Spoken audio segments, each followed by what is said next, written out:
లగచర్ల బాధితులు ఉన్నారు. వాళ్ళంతా సోమాజిగూడ ప్రెస్ క్లబ్కి వచ్చి ప్రెస్ మీట్ నిర్వహిస్తున్నారు. మనతో పాటు లగచర్ల బాధితుడు ఉన్నాడు. భయ్ ఆ రోజు ఏం జరిగింది అసలు? ఎగ్జాక్ట్గా ఆ రోజు ఏం జరిగింది? ఆ కలెక్టర్ వచ్చిన రోజు మీరు ఉన్నారా గ్రామంలో? ఆ రోజు మొత్తం ఏం జరిగింది అసలు? ఆ రోజైతే నేను లేను కానీ వీళ్ళు రాజకీయంగా పులుముతుండ్రు కుట్ర అనేదాన్ని. ఆయన సురేష్ ఆయనని బాగా హైలైట్ చేస్తున్నారు. ఆయన మామూలుగా దాడి అయితే చేసే ప్రసక్తి అయితే లేదు. ఎందుకంటే గవర్నమెంట్ వీళ్ళ చేతుల్లో ఉంది. ఇంతకుముందు అయితే చూస్తూనే ఉన్నాం అక్రమంగా అరెస్టులు యూట్యూబ్లల్లో అంటే ఇలా వాట్సాప్లలో స్టేటస్లు పెట్టుకుంటే అరెస్టులు అనేది చూస్తూనే ఉన్నాం అక్రమంగా. అటువంటి దాడి చేస్తే కేసులు పెట్టి లోపల వేస్తారని ఆ మాత్రం తెలివి లేకుండా చేస్తారు ఎవరన్నా పని. ఆయన రాజకీయంగా అంటే ఖచ్చితంగా సురేష్ చేయించిన అనేది ఆయన ఆలోచన ఏంటంటే ప్రజలు లేని దగ్గర ఊరు బయట పోయి గ్రామ సభ పెట్టడం దీనికి. ప్రజలు ఊళ్ళో ఉన్నారా, ఊళ్ళోకి వచ్చి ఊళ్ళో మాట్లాడండి అని చెప్పేసి ఊళ్ళో పిలుచుకొచ్చింది. అది ఒక్కటి తప్పైంది. అందులో ఏమైందంటే కొంతమంది అంటే ఈ ప్రోగ్రామ్ ఎప్పటి నుంచో అంటే దగ్గర 8 నెలల నుంచి నడుస్తూనే ఉంది ఫార్మా గురించి వ్యతిరేకంగా. దాంట్లో ఏమైందంటే ఒక్క కాంగ్రెస్ కార్యకర్త కానీ, నాయకుడు కానీ, తిరుపతి రెడ్డి కానీ, రేవంత్ అన్న కానీ ఒక్కరు కూడా వచ్చి మీకు సమస్య ఏంది, మేము ఇట్లా వేద్దాం అనుకున్నాం, మీకు నష్టపరిహారం మేము ఇద్దాం అనుకున్నాము అని కూడా ఒక్కరు కూడా మాట్లాడలేరు. మరి పోలీసు వాళ్ళు చెప్తారు కదా మొత్తం సురేషే మొత్తం ఇదంతా చేసిండు, బండలు గిండలు రాళ్ళు గిళ్ళు అన్ని రెడీ చేసి పెట్టుకున్నారు. కలెక్టర్ సరికి సురేష్ కనిపించిందా? దాడిలో సురేష్ అన్న కనిపించిందా? మరి ఎందుకు సురేష్ చుట్టూ ఎందుకు ఇదంతా నడుస్తుంది? మరి ఆ ఫార్మా వ్యతిరేక దాన్ని ఆయన ముందరుండే నడిపిస్తున్నాడు సురేష్ అన్న వ్యక్తి. గ్రామాలలో ఉండే కొంతమంది కూడా ముంగలుండే నడిపిస్తున్నారు. అంటే ఊళ్ళో ఉన్న రాజకీయ నాయకులు, కాంగ్రెస్ కార్యకర్తలు ఆ దాడిలో లేని వ్యక్తులను కూడా ఆ ఫార్మా వ్యతిరేకత దాన్ని ఆ ప్రోగ్రాన్ని ఎవరైతే ముందుండే నడిపిస్తున్నారో వాళ్ళ పేరు రాసిచ్చాను. ఇప్పుడు అందులో జైల్లో రిమాండ్లో ఉన్న వాళ్ళ లిస్ట్ తీసుకోండి. నేను ఖచ్చితంగా సవాల్ చేసి చెప్తున్నా వాళ్ళకు. వాళ్ళ లేరు ఆ గొడవల లేని వ్యక్తుల పేర్లు ఎందుకు అయినాయి, లేని వ్యక్తులు ఆ గొడవల లేని వ్యక్తులు ఆ దాడిలో లేని వ్యక్తుల కాల్సి ఆ వీడియోలు కూడా ఉన్నాయి, దాడి చేసిన వీడియోలు ఉన్నాయి. ఆ వీడియోలలో జైల్లో ఉన్న వాళ్ళ ఫేసులు చూపెట్టమని మాకు ఒక్కరు కూడా అందులో 2-3 లేరు. అటువంటి వాళ్ళు ఎందుకు రిమాండ్ అయ్యారు? ఇప్పుడు దాడి చేయకపోయినా కావాలని పోలీసులు కేసు పెట్టారా వాళ్ళ మీద? కావాలని కేసు పెట్టిండ్రు. మళ్ళీ పోలీసులు ఎట్లా అంటే ఏదో విధంగా మేము అన్ని ఏక్తాం అన్నట్టు ఏదో విధంగా మాట్లాడతారు. అందులో లేరు. మేము జరిగిన దాడిలో వీడియోలు అన్ని చూసేసి మేము ఎవరెవరు అవుతున్నారో వాళ్ళని రిమాండ్కి తీసుకుంటామన్నారు. కానీ లేని వ్యక్తులను ఎందుకు అరెస్ట్ చేసిండ్రు? ఇప్పుడు మరి చెప్తున్నాడు ఐజీ సత్యనారాయణ చెప్తున్నాడు కదా, దాడి చేసిన వాళ్ళు మాత్రమే ఉన్నారు, దాడి చేయని వాళ్ళు అందరినీ ఇంటికి పంపించిన చెప్తున్నాడు. వాళ్ళని చర్చలకు రమ్మనండి, అందులో లోపల ఉన్న వ్యక్తులను అందరినీ బయటకు తీసుకురమ్మనండి. తీసుకొచ్చిన తర్వాత ఐజీ కానీ వాళ్ళ కాంగ్రెస్ నాయకులు ఎవరైతే ఉన్నారో వాళ్ళు కూడా ముందుకు రమ్మనండి. నిన్న మొన్న ఎవరు అదేదో టీవీ ఉంది కదా, వాళ్ళు కూడా ఫేక్ న్యూస్ ఇచ్చింది కదా, వాళ్ళని కూడా ముందుకు రమ్మండి. కాంగ్రెస్ నుంచి నిన్న మొన్న గ్రామంలో వెళ్ళి అంటే గ్రౌండ్ లెవెల్లో సర్వే చేసినామన్నారు, మాట్లాడినామన్నారు. వాళ్ళని కూడా ముందుకు రాపియండి. అన్ని నిజాలు అప్పుడు బయట పడతాయి. ఇప్పుడు ఒక్కరు వచ్చి అక్కడ ఫార్మాకి ఎందుకు వ్యతిరేకిస్తారు? వస్తే మీకు భూములు ఇస్తే మీకు సమస్య కాదన్నా. అసలు ఇప్పుడు నేను పొద్దున్న లేచి నేను ఆటో నడుపుకుంటా. నేను ఎర్లీ మార్నింగ్ లేచి అదేమంటారు జీడిమెట్ల సైడు, పటంచేరు సైడు ఎప్పుడు రెగ్యులర్గా తిరుగుతూ ఉంటా. మార్నింగ్ టైం పోతుందంటే ఎటువంటి దుర్వాసన వస్తుందో గాలి, దీన్ని నేను దృష్టిలో పెట్టుకొని పోరాడుతున్నాం మేము. అంతే. ఉద్యోగాలు ఎన్ని రోజులు చేసుకొని బతుకుతామన్న? ఉద్యోగాలు ఇచ్చి అదే 18,000 సాలరీ 20,000 సాలరీకి ఎవడు బతుకుతాడు? అసలు ఇంత ఒక్కొక్క రైతుకి ఎన్ని ఎకరాలు ఉన్నాయి వాళ్ళకి? అయితే నాకు తెలియదు అన్న, నేను అందరి దృష్టిని అయితే నాకున్న అయితే 1 ఎకరా.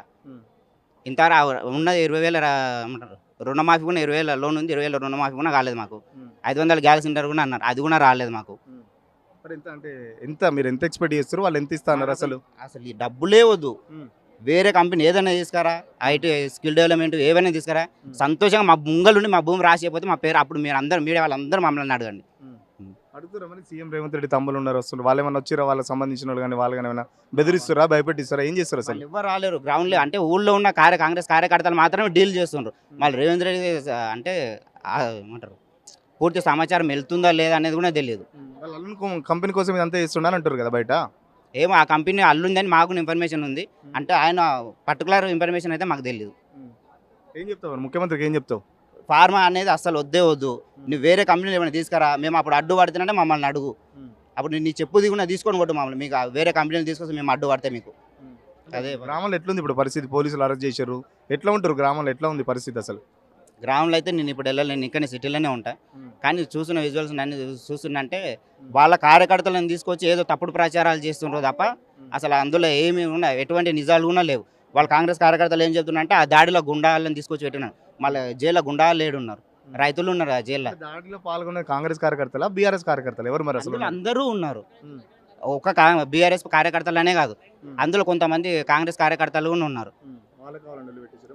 ఎవరు అంటే అది ఉద్దేశపూర్వకంగా జరగలేదు ఆ దాడి. 8 నెలల నుంచి ప్రోగ్రామ్ జరుగుతుంటే ఒక్కరు పరామర్శించిన అంటే మాట్లాడడానికి ఎవరు కూడా రాలేరు.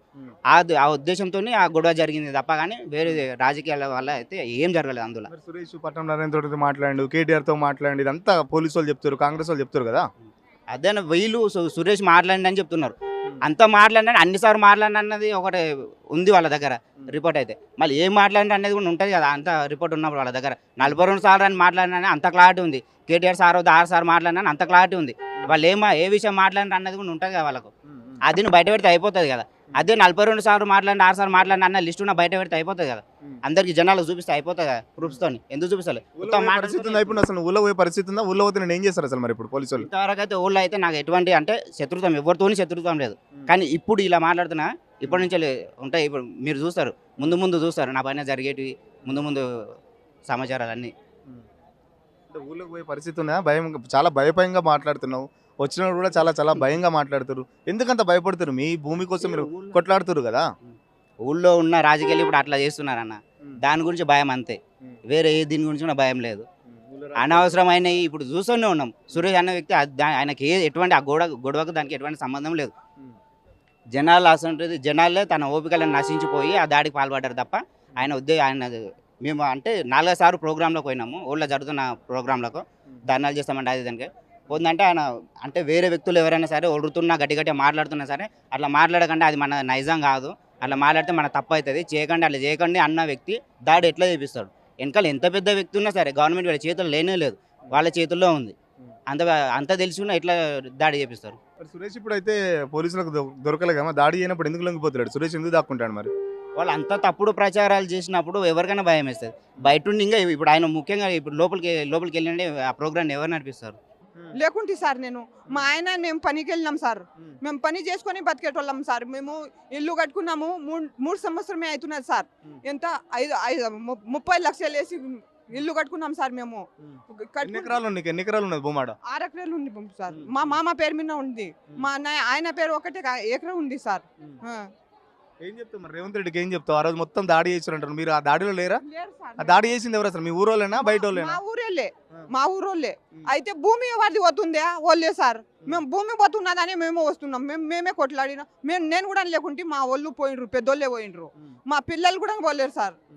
ప్రభుత్వం చెప్తుంది సురేష్ అనేట ఆయన చెప్పించు, ఆయన కేటీఆర్ వెనకాల ఉన్నాడు సార్. వాళ్ళు రానిలేరు. సురేష్ కూడా ఎవరేమో మాకు తెలియదు సార్. సురేష్ కాడ భూమి ఉన్నదా లేదా మరి ఇంతకి? ఏమో సార్, నాకైతే ఆ సురేష్ అయితే ఫస్ట్ ఇప్పుడే చూస్తున్నాం, పేరు అయితే ఇప్పుడే యూజ్ చేస్తున్నాం మేము. కానీ ఫస్ట్ నుంచి మాకు తెలియదు సురేష్ అని. సురేష్ మీ ఊరైనా కాదు అసలు? ఊరైనా కానీ మాకు తెలియదు సార్. ఇక్కడనే ఉన్నారని పట్నంలో యాడ ఉన్నాడో మాకు తెలియదు. ఇప్పుడు నుంచి నిన్న మొన్న నుంచే చెప్తున్నారు సురేష్ అని. ఇక్కడ ఫోన్లో చూస్తేనే మేము చూస్తున్నాం సార్. అదే మరి అంటే కలెక్టర్ మీద అట్లా దాడి చేసాడు తప్పే కదా, మరి ఏమంటావు? మరి తప్పే అని మేము తప్పుకు శిక్ష కడుతున్నాం కదా మేడం సార్. తప్పుకు శిక్ష కొడుతున్నాము. నువ్వు ఫస్ట్ వచ్చినాక అది ఎట్లనే ఫార్మసీ కంపెనీ వేస్తా అని చెప్పినామంట. మేము ఇవ్వమని చెప్పిండ్రంట పేదోళ్ళు. మేము పేదోళ్ళము, ఎంతో మాకు ఇంత పొలం ఉంటే కూడా ఇంత పండుకొని తినేటోళ్ళం సార్ మేము. అది మాకు ఇప్పుడు మా ఇంటికాడ పిన్గా సచ్చినట్లు అయింది సార్. మాకు 3-4 దినాలు ఇస్తే ఉద్యోగాలు వస్తాయి అంటారు కదా, మరి మాకేం వద్దు, ఉద్యోగాలు వద్దు, ఏం వద్దు మాకు. ఇప్పుడు వరకు రేవంత్ రెడ్డి గెలిచినారు కానీ ₹1 కూడా రాలేవు సార్. అంతే, ₹1 లేదు, ఏం లేదు. మాకు అట్లా చేసిండ్రు సార్. మాకు మా భూమి మాకే కావాలి సార్. ఎన్ని ఎకరాలు ఉంది? 3 ఎకరాలు ఉండదు. మా మనవడు ఒక్కడే ఉన్నాడు, నా కొడుకు బయట దేశం బతికని పోయినాడు సార్. లేడు. అరెస్ట్ చేసిరా? మీ ఇంట్లో ఎవరైనా అరెస్ట్ చేసిరా దాడికి సంబంధించి? కలెక్టర్ మీద దాడి చేసిరా? మీ ఇంట్లో ఏమైనా అరెస్ట్ చేసిరా పోలీసులు? సార్ ఎవరు ఉన్నాడు ఎట్టినాడు? భూమి భూమి ఉండదు, మా భూమి పోతుంది అనుకో ఇట్లా నిలబడమన్నారు. మనమడ పోయి కొట్టినాడు, ఏం చేయలేడు. కంపెనీ వద్దా మీకు? కంపెనీ ఫార్మా కంపెనీ వద్దా మీకు? మాకు బేకలేదు, మా అన్న చచ్చిపోతామని మాకు బంధులేదు. మాకు వచ్చి ఇట్లా ఈమెనుకొని అనేలేడు సార్. వాడు మాకు ఎరకాలేదు, మా సైన్ మీద ఏమో ఈయన చచ్చిపోతాం. మా ఏమన్నాడు ఇప్పుడు ఏమన్నా చెప్పుగా కొడుకు తల్లి తండ్రి రావాలి అనుకొని చెప్పినారు. ఆ సాడికి మా తల్లి తండ్రి లేరు. మా కొడుకు బయట దేశంలో బొంబాయిలో మా పిల్లాడు, మా యొక్క కోడలు. నేను వచ్చినారు మా మన్మడి సౌటికి. ఏం చేస్తారో నా మన్మడికి తీయాలి. మరి ఊళ్ళో కలెక్టర్ మీద దాడి చేసింది ఎవరు? నేను హాస్పిటల్లో ఉంటాయి సార్. నేను నా బిడ్డ అన్నది తాండూరులో హాస్పిటల్లో ఉంటుంది.